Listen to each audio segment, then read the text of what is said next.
পথ আমরা চলে আসছি কুমিল্লার কাছাকাছি প্রায়। আমাদের বাইকগুলো দেখেন রাতের অন্ধকারে কিভাবে চালিয়ে চলে যাচ্ছে। সবগুলো বাইক সামনে যতগুলো আছে সব আমাদের, পিছনে একটা বাইক শুধু আছে, সেটাও আমাদের। আমি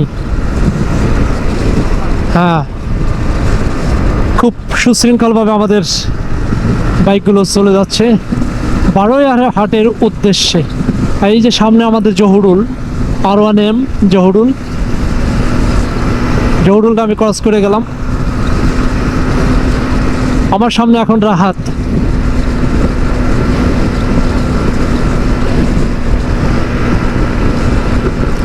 রাতে একটা জিনিস বলি, দেখেন আমার এই লাইটের সোজা বরাবর মনে হচ্ছে পাথরের মতো অনেক পোকামাকড় এবং ময়লা আসতেছে।